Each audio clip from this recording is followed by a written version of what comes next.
going down to schools to see what's happening kind of help us get more information to improve it. I think one of the things that happened in the earlier cycles is not so much in the use of English. That was fairly straightforward. The problem was that our teachers were just not that competent in the English language. So that takes a while to kind of, the newer teachers are more competent than the older teachers. So the older teachers, they were just coping. In fact, some of them cannot cope and they switch from teaching chemistry to teaching Chinese language because they just cannot function in the English language. So that wasn't much we can do. So as far as the language part is concerned, it was quite straightforward. It was more the mathematics part. This idea of teaching in a new way, not focusing on memorization, took a while to sink in among our teachers. And the professional development seems to be critical. Afterwards, I'll share with you the 3 critical success factors. Thanks. Is there anything else before I move on to the last part, which is to glean some lessons that we got from all these cases I mentioned, and then I'll conclude by sharing with you the 3 critical factors that we kind of saw in all these implementation cases. Anything else? The first thing that we learn, and we learn quite well because it's quite obvious, is that as long as students are immersed in the English language environment, that seems to be already good enough for them to be able to use English in mathematics and science, even if the society at large is not using English language. In present day Singapore, English language is quite common outside school, in public media. But in a lot of places like Indonesia and Chile, that's not the case. But it did not seem to affect the students too much as far as using English in learning mathematics and science. So as long as the school provides an English-speaking environment, the language of work, the language of instruction is all in English. The teachers speak with the children in English. The students are encouraged to speak to each other in English. That seems to be quite sufficient. It also seems like the use in English in mathematics and science allow the students to become competent in the language itself. So it has a feedback effect. The very fact that you study English and then you use it in mathematics and then you use it in science, where you try to describe what you do in science and to explain what you see in the experiments and to try to articulate your thoughts in the abstract ideas in fractions, that seems to make the students more competent in the language itself. So this kind of also gives us advice as to how we can run our English language program. The mere teaching of the language to Singapore students or Indonesian students or recent immigrants to England is kind of consolidated by the fact that they are using it on a daily basis to describe situations, but also to articulate more difficult ideas in mathematics and science. A lot of ideas in mathematics and science are fairly abstract, and their struggle in the use of English to capture those abstract ideas seems to help them in improving their language. And this is kind of reflected in the international study teams. For example, Singapore students generally do fairly well in such studies in mathematics and science. At the same time, they perform quite well also in the reading test. PEARLS is a corresponding study. TIMS is for mathematics and science, and PEARLS is for reading. Reading means in any language, but of course in Singapore we take the test in English. So even though Singapore students at grade 4 level, when they took the test, they are taking it in English, it didn't seem to impact their performance, and they are doing just as well as students who are reading in their local language. So it kind of reaffirmed what we thought would happen. If we stuck to teaching English language and then teach mathematics and science in local languages, we thought back then that the learning of English will not be effective. They just learn the language. They may not be able to use it well. Maybe they can write well, maybe they can read well, but they will not be able to use it well. So we were worried about that. And that was one of the impetus in making the change. It's kind of like make us go and make the change in 1980s that our students are learning English as a school subject. They are not living it, they are not living it, they are not using it in their daily lives. So we thought, okay, if they use it more every day, at least, if not at home, back then, most people do not speak English, at least during class time, the more they use it, the better they become.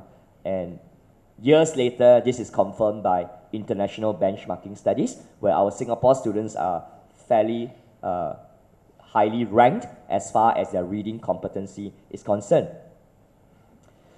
Something else that helped us understand the use of language in acquiring abstract ideas. We found the use of concrete representation and pictorial representation help students consolidate the learning of abstract ideas. So it's not just a language. Because they are learning mathematics and science ideas in a concrete fashion and later in a more visual fashion, even if you lack the language competency, it does not put you at a disadvantage. Had the instruction been more teacher-centered, reliant more on teacher explanation, then perhaps a student who is less competent in the English language may be having great disadvantages. But the very fact that they are using concrete materials to learn as a primary way to construct the ideas, supported by pictorial representation, the so-called CPA approach, kind of alleviate problems related to students who come in with very little English language background. So we found that the use of concrete materials in learning science and in particular mathematics really help in cases where the students are not totally competent in the language. This is an example. This is a very extreme example because these are Chilean students who speak no English and I was their teacher and I speak no Spanish. And I was all by myself, no translator. And these are these are third graders. They speak no English, I speak no Spanish. We got along fine. Simply because the lesson was based on concrete materials. When they cannot understand what I'm trying to tell them, they watch what I do, and then they do it. And based on what they do, they acquire, in that day's lesson, the idea of multiplication. That day, they were learning how to get 3 multiplied by 6 from 2 multiplied by 6, and also how they can get 4 multiplied by 6 from 2 multiplied by 6, doubling. And then from then on, they figure out the rest of the multiplication facts for 6 just by knowing the few things that were given to them. It was dominated by student conversation among themselves, so it wasn't a teacher-centered type of lesson. And as a result, the fact that they lacked the language, in this case English language, did not seem to impact on their ability to construct the necessary knowledge that was the goal of the lesson. Singapore mathematics curriculum is dominated by the use of pictorial representation, following the use of concrete manipulative. This is a school in New York that used the same approach. They use Singapore textbooks. And these are older students learning how to multiply 3/4 by 2/3. And you see the absence of words in the instruction itself. It's mostly pictorial. And sure, in this case, this is New York, so they speak English and everything is in English. But even if you just not listen to the language, to the conversation, you can still make quite a lot of sense of what is happening. So the Jerome Bruner's idea of using concrete representation and visual representation to initiate and support learning is found to be an important component when we first begin to move to using English language to help our learners. At that point, some students do not have the language ability, but they were not disadvantaged because we use the concrete and pictorial approach. This is the question is this a Singapore model? The American call it Singapore math, but there's nothing Singaporean in it because it's the work of Jerome Bruner. So yes, this is actually, they are actually using Singapore textbooks in this school district. They call it Singapore math, but there's nothing Singaporean about it. But yes, this is a Singapore style instruction in mathematics. The use of the model, yeah? Right? Yes. I'm curious to know how much of what you're saying right now applies in the secondary educational setting.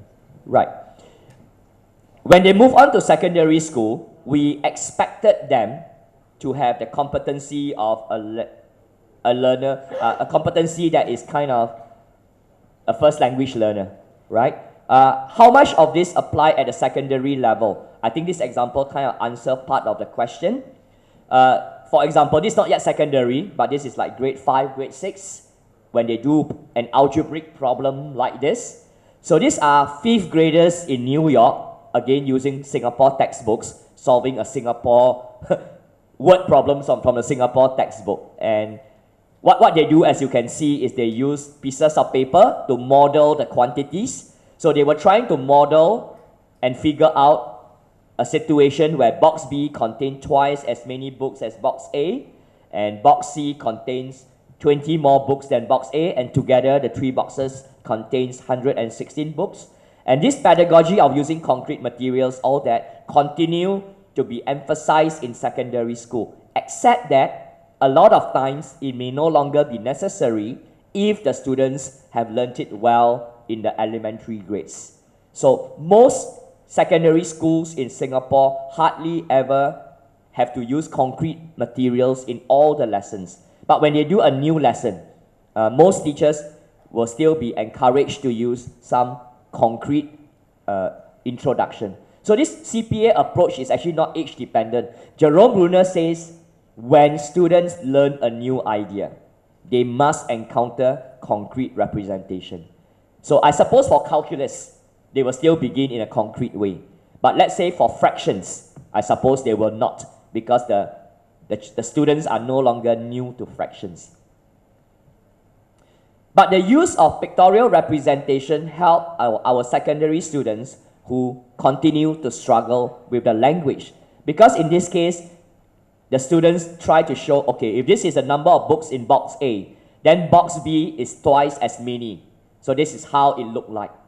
So when they lack the language, the visual kind of compensate for their inability to grasp the ideas through the language medium, but instead now use the visual medium to make sense of pretty much the same thing. And our secondary teacher will then use this as a bridge to link to the algebraic equation that they will write. So from there, the teacher said, okay, instead of drawing something like that to represent the unknown, we could use a letter, for example, X, to represent that quantity. And if this is X, then the number of books in box B, you can see that. And the number of books in box C, you can see it is X plus 20. Could you now construct an equation? And they will then proceed to that.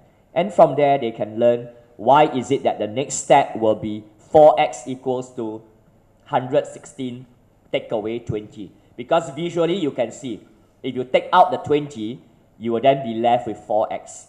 So the abstraction makes sense to them. So the teachers continue to be asked to use a CPA approach when they introduce a new concept. But many secondary school teachers no longer use it because the ideas that the students are learning, they are not new anymore. But when it's new, many teachers are encouraged to continue to do a concrete introduction. Another thing that we learned in our initial years of introducing English is our textbooks. We try to give our teachers a textbook that is clear, where the language structure is clear. Like in this case, this is a first grade textbook. We can make 10 to add. No unnecessary language. So here they are learning ways to add. And the method here is to make 10, where 8 plus 5, you can make 10 by moving 2 over to 8 or moving 5 over to 5, whichever it is, but the idea of making 10. So the textbook's presentation is not cluttered with clear language structures. Our Ministry of Education continue to be very fussy about this point even today. They always ask the textbook publishers, is it necessary to put in this phrase? Why can't you simplify the language? So they want a textbook presentation that is not cluttered with clear presentation to make sure the teachers know what is the language structure that is the focus of that lesson. In this lesson is make 10. Something and something make 10. How do you make 10? I will move 2 buns over to make 10. So the language structure become pretty obvious. In fact, this is a textbooks in 3rd grade when we first introduced the 2 reforms in the early 80s. You notice the absence of language on the page. Students learn that 6 times 6 is 6 times 5 add 6. If you want to know 6 rows of 6 and you know 5 rows of 6, you merely have to add another row. The rest of the page look like this. If you need to know 6 multiplied 7 times and you already know 6 multiplied 5 times and 6 multiplied twice, if you know 5 rows and 2 rows, you can figure out 7 rows. Can you see the explanation is done without any language at all? At least language in the conventional sense of the word. And the same thing happens for the rest of the page. So this careful presentation of concepts in the textbooks was quite critical in the initial years of implementing the learning of English, the learning of mathematics and science using English. These are just other examples of our textbooks in the early introduction of this particular initiative.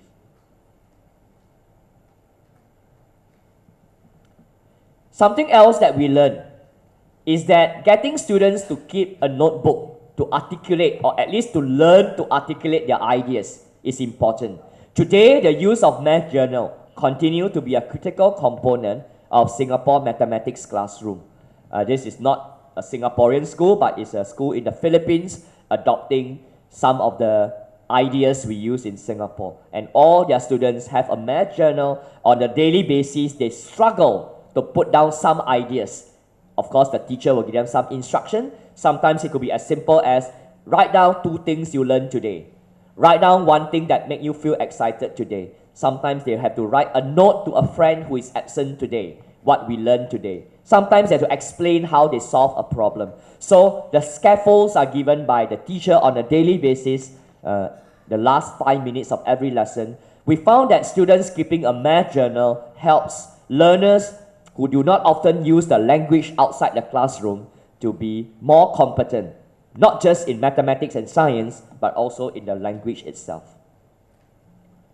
This is an example of American children doing Singapore textbooks. So Singapore textbooks always have this demand for them to write something in the English language. For example, the 2nd graders were doing 5 times 7 and 7 times 5, and at the end of it, they are asked, what is the difference between the 2 multiplication sentences? And this boy was writing, one of them has 5 groups, and the other one has, when he finished, he said 7 groups.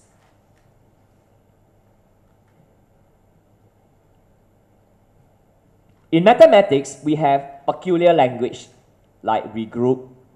So again, the use of such language is strange to the students. And these are not even conventional English language that you may often use outside the classroom. So this form of language, they are introduced in a very clear way in the textbooks. For example, here the textbook try to tell the teacher how to use the word regroup in the lesson. So when the mathematics and science terms are not the ones encountered in the daily English language, again, the introduction is done carefully. These are just pages from a Singapore textbooks.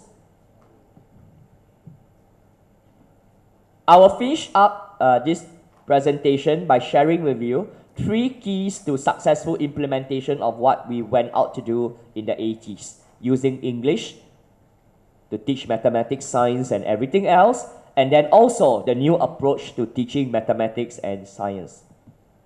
We found the same results across countries when we did other smaller scale investigation in different parts of the world. The three keys are the push factor. We found that our teachers need the push factor. In Singapore, it was out of no choice. Almost overnight, the instruction changed to English. But that itself is not a push factor. They could close the doors and use Mandarin to teach, because nobody will know, right? So that alone is not a push factor. The push factor was the students have to take examinations in English. If they continue not to use English, they will be found out when the children take the test and couldn't do well at all. So we found that our national test is an important push factor. We found that whenever there is an initiative that needs to be implemented, we must mean it. And by meaning it, it means that we also change the assessment. We cannot say we want to make problem solving the focus, and then the assessment continue to assess lower order skills. So the push factor for us was the national test. We changed our national test, of course in this case using English. But at the same time, our national test today contain a significant percentage of points allocated to challenging situation. That make the teacher want to do it pretty much out of no choice. So that was our push factor. But the push factor alone is not enough. You push them too much, they will fall over the edge and they will all stop becoming a teacher. And then we're in great trouble, isn't it? Because in Singapore, there are other jobs they can do. So we cannot just push them. At the same time, the support factor is important. When they run around like headless chicken, because they're panicking about these new reforms and new initiative, they must find answers around. So when the teachers found that, oh no, the national test really give them unusual problems, but I do not know how to teach unusual problems. And then there is a professional development or some other forms of support for them to learn how to teach unusual problems. Then the level of panic will go down again. So this combination of push and support factors are found to be quite critical in whatever reforms we have tried to implement in our education system, beginning with using English and over the years in trying to introduce more challenging materials in our national tests. And finally, the third key to successful implementation is always the leadership factor. We found that in places where the principals and other leaders join the teachers in learning about all these reforms, we can almost guarantee that this school is going to be a successful case, even at the onset of the project.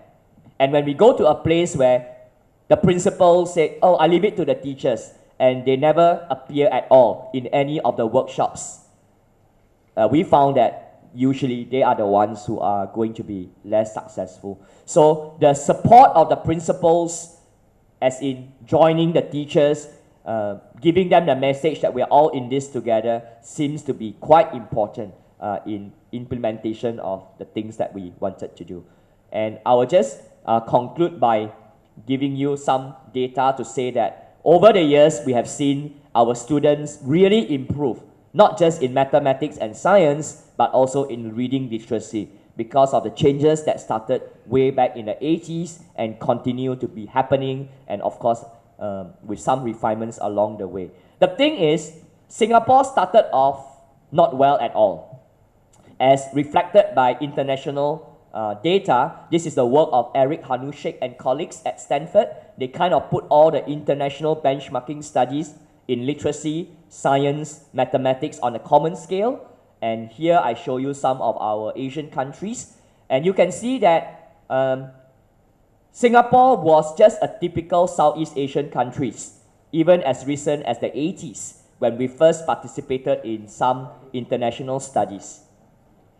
We are just like every other countries in Southeast Asia.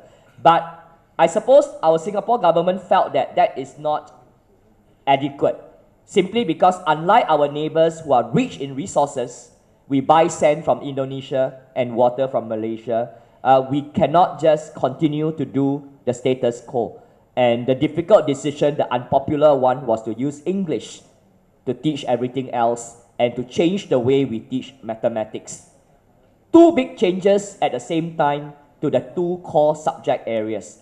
But we saw the benefits of it. Over the years, Singapore students did well and continue to do well. And for example, in the most recent TIMSS study, 48% of Singapore students are in the advanced category. Advanced category means you are capable to do complex and unusual problems. The next category is high. That means you can solve problems, but those you normally encounter in school. And about 3/4 of our students are capable to do that. Intermediate level means you can solve problems which are direct, probably one-step application. And most of the kids can do that. Low means you can do the basic manipulation, calculation, or very simple, straightforward algebraic manipulation when you're in grade 8. So we saw that our emphasis on this way of teaching mathematics and science and the use of English have really helped our students. And although we thought initially using English, not our home language, to learn mathematics and science will put our students at a disadvantage, it didn't turn out that way, fortunately. 48% is significant because international average is 3%. You see, the thing about Southeast Asian students is that they have very high attitude, very positive attitudes towards learning. I know we all don't believe it, but that's the truth. You see how many percent of students in Southeast Asia say they like mathematics when they are teenagers? These are teenagers, mind you. They are not children. These are teenagers who have their mind of their own. And 32% of Singapore children, 39% of Malaysian children, 26% of Thai students, 20% of Indonesian students say they like mathematics. Compare that to the rest of Asia. 8% of Korean students, and they do very well. Only 8% say they like mathematics. Compare that to our 20-30% of students who say they like mathematics. Half of Korean students, when they are teenagers, they say they hate mathematics. 56%. We don't have those. We have 10%, we have 15%, we have 16%. Singapore, we have the most 20-something%. But we do not have 56%, 53% in Taiwan, 53% in Japan. We do not have those. It's kind of telling us that actually Southeast Asia, our children are quite similar. And having worked in many Southeast Asian countries, I can tell you for sure, our children are very similar despite differences in culture and language. Put it very simply, the students' achievement in Singapore is high not by chance. It's through design. And it is the design that started in the early 80s. It is a design that is not fraught with problems. It is not a design that was so easy to implement. But over the years, we can kind of see the benefit. And over time, as the graduates have high achievement, they get better jobs, they become better parents, they provide better support for their children. And it's kind of like not entirely a snowball effect, but somewhat like that. I just end with a slide to show you the economic impact of improvement in education on GDP. Economists like Eric Hanushek and the rest, they have found a confirmed findings about the correlation between years spent in school and level of achievement with the salary that the people earn. And this is just another confirmation that at the time when I was born, compared to the time when I was in high school, it was already 10 times the GDP per capita.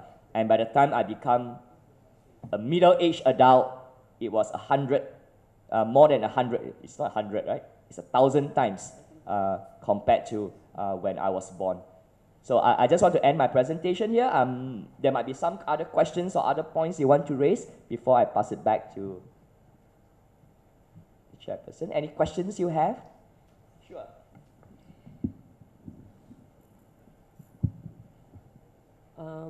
I have opportunity to stay in Singapore in 1979, and I was very impressed with how disciplined the Singaporeans were at that time. The student life for everything. Singaporeans have 5.3 million, which is one half, maybe one third of the population in Bangkok. And I would like to find out, I also have 100 schools, right? I think we have 400,000. Okay, I'm sorry. I really like the idea that's what you've been doing and very successful. I would like to find out how can we copy your success and bring it to Thailand when we have such a humongous number of schools. And not only that, the populations are so far different. When I was there, I remember there were 3 languages, right, and we built. And then